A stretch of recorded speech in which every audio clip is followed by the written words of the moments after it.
up and tell us about Erie's very first celebration of Erie Mayor. It's an all-colors cultural arts festival. Lynn started talking to me about this many months ago, and I'm glad to see it's finally come to fruition. Lynn?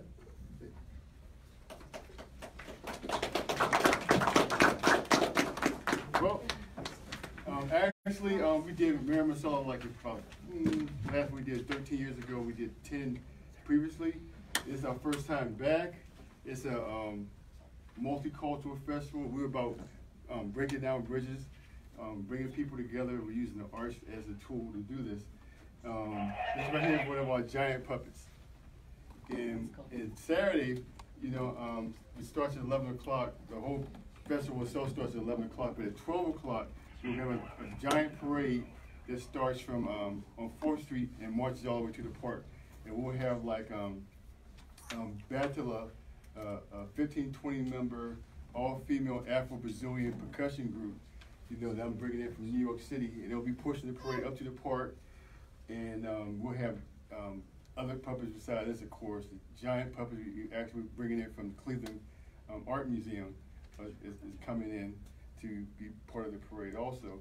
And in the park we'll have various bands, the Mulligans, One More Tribe, you know, and food also.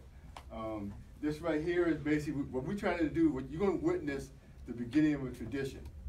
So as time goes on, I'll be bringing in different puppet making masters.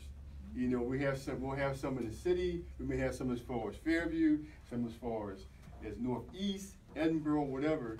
And these puppets will be in. You can do them in any facility. It could be from senior citizens, preschool. You literally could make a puppet for wheelchair people, even, and people in wheelchairs also. You know, so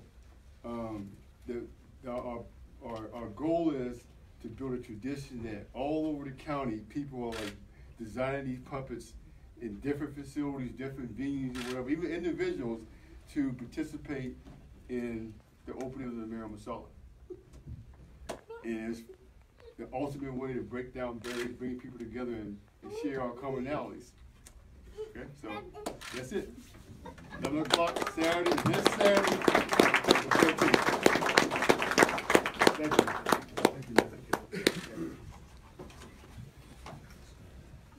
Lynn, thank you very much for your hard work on this. It looks like it's going to be a great day, very enjoyable. I'm looking forward to seeing how your plans all unfold. Now we're about a week into our Erie Refocused Summer of Hope door-to-door canvassing initiative on the East Bayfront. As you know, we're going door-to-door on the east side, and the neighborhood's bounded by Parade on the west, the Bayfront Highway on north and east, and East 15th Street to the south. This area includes several neighborhood groups covered by groups like BEST, the City Center, and Snoop's neighborhood group. To date, we've had 150 residents complete our block-by-block survey. I continue to be impressed by the people that I meet as I go to homes on the east side. I've visited homes on basically from Parade east on 3rd Street over to the Bayfront Highway, same on 4th Street, as well as up and down Parade Street, as well as Ash Street. Here are some of the things we're learning as we talk to these residents. Everyone we talk to is very pleased with number one, that the city's doing this. Some people are kind of surprised when I'm at their door when they answer. But the people have lived in this neighborhood on average over 10 years. So this isn't like a transient neighborhood where people come and go. These people are really dedicated to their neighborhoods. Most people we talk to, and it's a great majority, I would say 90% of the people I talk to feel safe in their neighborhood. What they're concerned about is crime a couple blocks away, but they feel that their block itself is safe. The key issues we're hearing from residents include there need to be more activities for youth. We need to slow down speeding traffic through the neighborhood because there's a danger that kids are going to get hit. They're very concerned about that. They want better lighting at night, and they want more neighborhood safety generally in the area. So the city, we're still looking for volunteers to help us with the door-to-door. Last night, we go in twos. Last night there were 3 groups of 2 of us going door-to-door in the neighborhood. Obviously we can get them more if we have more volunteers. So anyone interested in volunteering should contact Tessa Ferraro. Hi Tessa, she's right here in the doorway. If you want to talk to her today about volunteering. Or you could email her at tferraro, it's Tferraro @erie.pa.us. Or you can give her a call at 870-1201 if you'd like to. And we'll train you in how to do it. And it's actually very simple. I'm not real high tech myself, and you do it on your cell phone, you take the survey. Sometimes I do a few typos, I have to admit, but I can actually do it, and I think if I can, most people will be able to. So we're going to continue these door-to-door surveys through the end of July. We've adjusted the timing slightly from what we started out with, just because we found certain times we couldn't get a lot of people at home. So we're going to go Monday through Thursday from 5:30 to 7:30 in the evening, and Saturdays from 11 to 1. And we'll be doing that through the rest of July. I can tell you, again, I hadn't done door-to-door since last year's campaign, and I'm so happy to be out doing it again. I've been able to make it to 4 of the 6 door-to-doors we've done so far, and it's just so heartwarming to me to talk one-on-one with the people of Erie and see what great people we have in this community. Next, I'd like to give you a little update on our Strengthening Police Community Relationship Partnership initiative that we're working on. We formed a council after our April 21st day-long initial meeting of approximately 100 people up at Mercyhurst University. That council has now met 4 times, and we continue to build relationships within the diverse group. We have been reviewing the Department of Justice's summary report that they gave us, and we've been brainstorming what action steps we can take to try to change the environment. Today we're releasing to the press a summary of the April 21st event so that the public can see what was discussed there, and this was prepared by the Department of Justice. Keep in mind that this is simply a summary of that day's sessions. The task of the council that's working now is to work their way through this summary and identify action steps that can be taken, and to consider additional action steps that we need to take to reach our priorities. The process, it is a process, it's not going to happen overnight, but we are committed to identifying and acting on initiatives related to the 8 priorities that were discovered back on April 21st, or highlighted. The first 2 are the main focus when we had a vote at the end of the session. The first one is education, cultural awareness, and sensitivity, generally. And we're not pointing the finger at any group, we're just saying generally in our community we need more of that. The second is racism, which unfortunately still exists. And that's something that, if I can do nothing else as mayor, I'd like to eliminate racism in our community. The third issue is representation of the community on the Erie Police Department. Over time, we'd like the Erie Police Department, and the fire department as well, frankly, to reflect the diversity of our community. We want to build trust. We think that's very important. That's the 4th issue. The 5th is family structure and parental control. Family structure seems to have disintegrated a little bit, and we would like to see that reinforced. Human and material resources and the police presence, approachability of police, and elimination of that us versus them mentality that unfortunately still exists. So the council has begun working on these issues. Here's a couple examples. In regard to increasing the diversity of the Erie Police Force, members of the council have been identifying and recruiting minorities to take the police test this year. We're providing a study session so they can prepare for the written test. We're also developing some agility training, which you have to pass the agility training to even be able to take the written test. And we're trying to identify minorities who are veterans to sign up for the test, and encouraging them to sign up for the test. The good thing is now the test occurs every year instead of once every 2 years. So there'll be opportunities every year for people to take the test, improve their score, and hopefully move up on the higher list. In regard to expanding our community policing efforts, the council has identified summer events that are occurring, and members of council are committed to attending these events and interacting with the officers and introducing them to residents, and again, trying to build those relationships. For instance, the council will be participating in our National Night Out, which occurs on August 7th. The council is very methodically going through the priorities that I listed on the summary and identifying next steps. I'd like to recommend the following members of the council who are present, and I don't know if I've got everyone here, and if I miss anybody, please let me know. Stephanie Montgomery? Yep, thank you, Stephanie. Craig Heidelberg? Craig with us?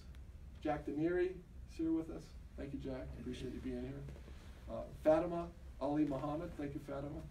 And David Morris. David here. Okay. I also want to recognize some members from my team who have participated in these council meetings. First, of course, Chief Dan Spizzarni. Chief Guy Santone was there as well. Nika Astari Carpenter. Nika's in the room. Renee Lemus was there. And most importantly, our community liaison, Michael Outlaw, who's heading up this effort. Thank you, Michael. Okay, next we're getting to the best part of today's press conference. I want to call up Chief Dan Spizzarni and Chief Guy Santone to the podium to join me in recognizing some very heroic citizens of Erie.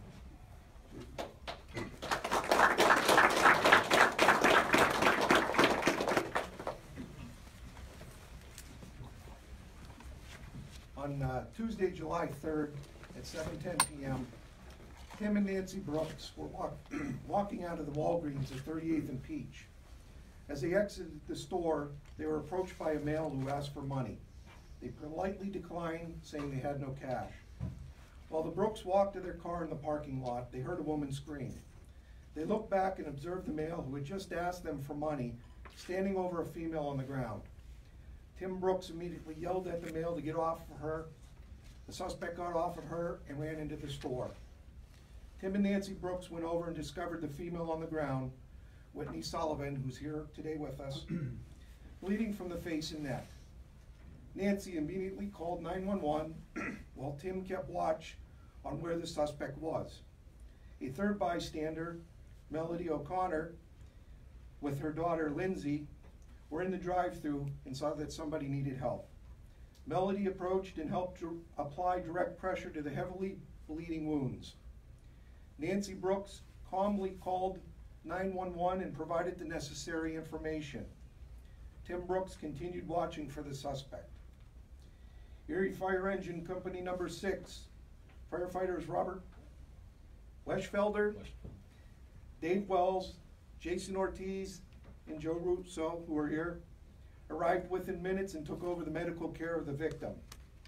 Erie Police Officer Justin Starvaggi arrived and held the suspect at gunpoint until backup officer A.D. Stewart arrived, and they took the suspect into custody inside the store.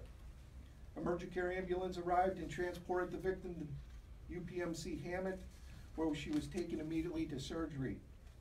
Today, we are happy to know that Whitnie Sullivan is out of the hospital, recovering from those serious injuries, and here today with us. According to the doctors at Hammett, the quick first aid at the scene helped save her life. Now, responding to an emergency is tough for trained professionals, but today we're here to recognize our citizens who stepped up and chased off the suspect, called 911, and applied first aid. Erie truly is a caring city. The Erie Police and Erie Fire would like to recognize Tim and Nancy Brooks and Melody O'Connor with the Police Department's Award for Citizenship. And before I call them up, Chief Santone would like to say a word. Thanks, Chief. First of all, I'd like to thank the citizens for the job they did. That was outstanding. I'm here on behalf of the fire department. When I called these gentlemen up to respond today, and they all kind of told me the same thing, that, well, thanks, but you know, that's just our job. But as anybody knows, it goes over and above that. People don't realize, you know, they're still human beings. They have feelings, they have emotions, and they have fears like everybody in this room. What makes them stand apart is the fact that when you roll onto a scene like this, they're able to put all that aside and let their training take over. And that's what makes them exceptional, and that's why they're here today. And being the chief of the Erie Fire Department, I'm really fortunate because I have a whole department, both men and women, that are just as good as these guys. And I think that's an asset to the citizens of the city of Erie. Thanks, guys, for a good job.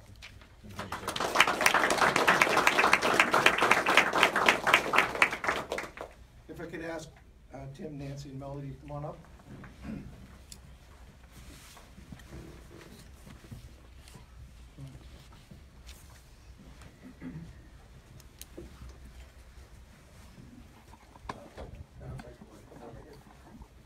wash your face. With a happy smile. Oh, Tim, turn around. You're gonna have to switch those. We're gonna switch. You're gonna have to switch those two. That's all right. There's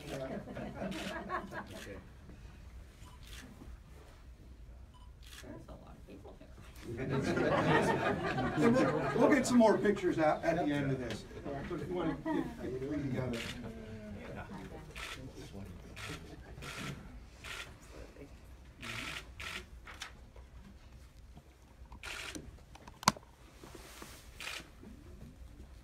Before you sit down, I have a commendation for you also. I'm not gonna read the whole thing because Chief has covered most of this in his remarks, but I just wanna say that on this 12th day of July, 2018, I, Joseph B. Schember, Mayor of the City of Erie, recognize Tim and Nancy Brooks and Melody O'Connor for their quick, heroic actions to save Whitnie Sullivan on Tuesday, July 3rd, 2018.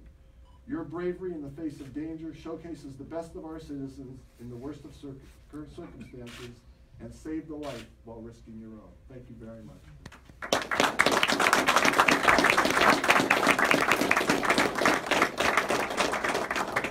I'll get some more pictures after. Okay.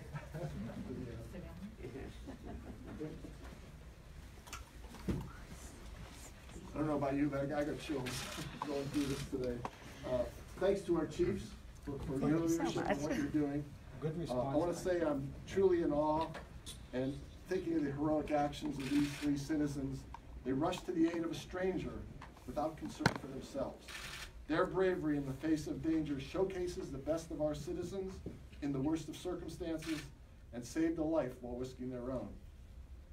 Their actions made an enormous difference in the lives of many, including Whitnie, her parents, friends and family who know and love her, and all the patients she will serve in the future. So I do have a proclamation for Melanie as well, or Whitnie, I'm sorry, excuse me. Whitnie, you don't have to stand, if you're fine right there. And this one I'd kind of like to read, if you don't mind. Whereas Whitnie Sullivan is a Utah native who now made Erie her home as she studies to receive her doctorate in pharmacy at LECOM. Whereas Whitnie Sullivan is a strong and resilient survivor of a senseless attack as she was walking into work at Walgreens on West 38th and Peach Streets. Whereas Whitnie Sullivan was saved by the help of Good Samaritan bystanders, Tim and Nancy Brooks and Melody O'Connor, as well as first responders from the Erie Fire Department, Erie Police Department, Emergent Care, and UPMC Hammett's Intensive Care Unit staff. Whereas Whitnie Sullivan has made it a priority to express her gratitude to those who helped her, as well as LECOM, Walgreens, and the Erie community for their support as she recovers.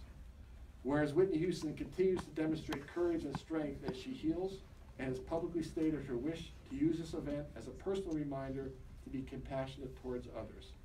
Now therefore, on this 12th day of July 2018, I, Joseph V. Schember, Mayor of Erie, hereby recognize Whitnie Sullivan's utmost strength and courage throughout the terrible ordeal. Know that the Erie community is here with you and wishes you a full and complete recovery. Congratulations.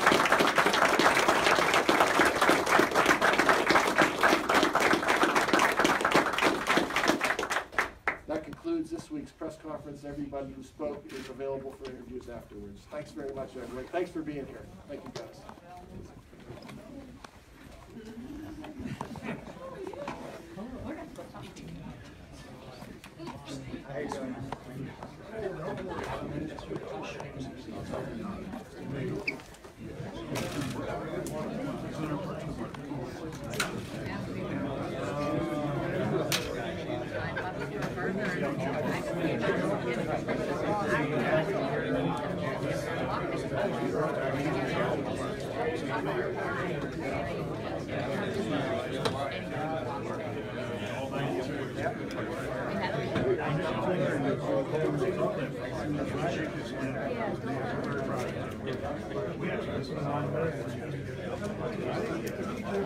You guys have to be back home now. David, do you think?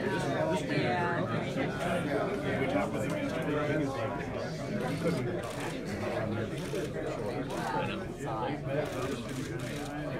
Hey, Dustin. You got a minute, sir? Hang out for a minute.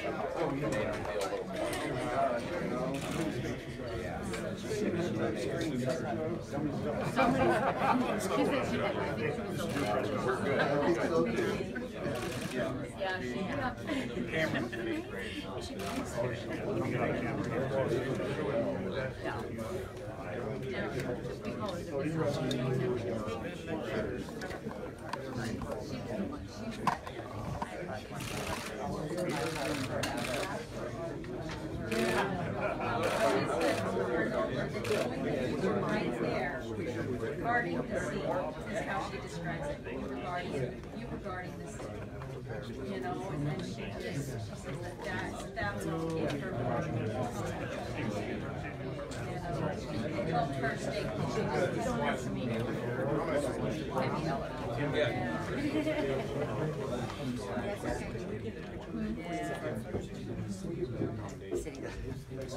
you want to know what like I know Whitnie's like and I told you you're fine. I watched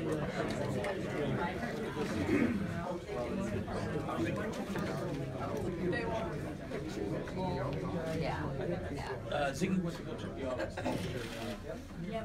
Jump. Line up here. Yes. Have a good day. Yeah, right there. Whitney, get right in.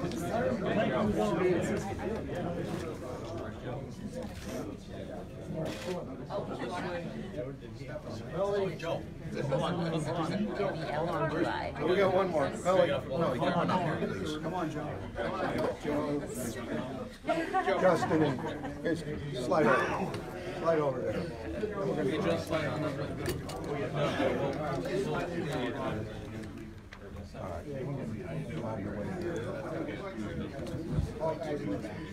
I'm standing in front of somebody. I'm sorry. I didn't mean to put my rear end to your face there.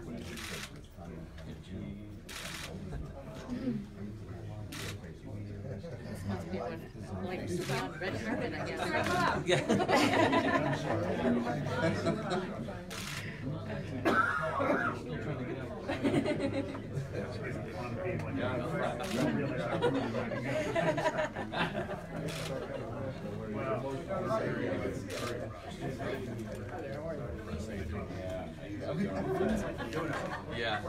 Here, let me just. I know.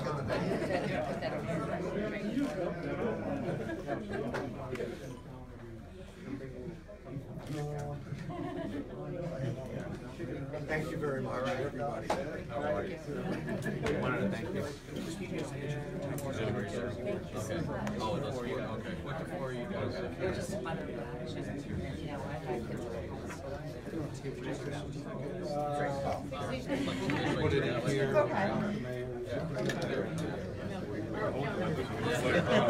Hey, you guys did it up. You guys ready? 4-8.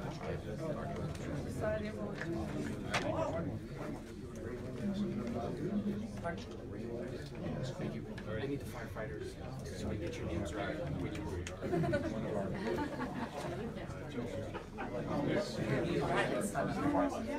we had a quick garden. The red ones. You know, 50 years from now, we'll just a good reading and go. I was just a volunteer. I had my daughter with me, so I was kind of. And this is stuck on time there also. Oh my God. You got the initial report, right? I did, yes. This is information in that report. Me and you did. Yeah. I don't think I have information. You know there's something available.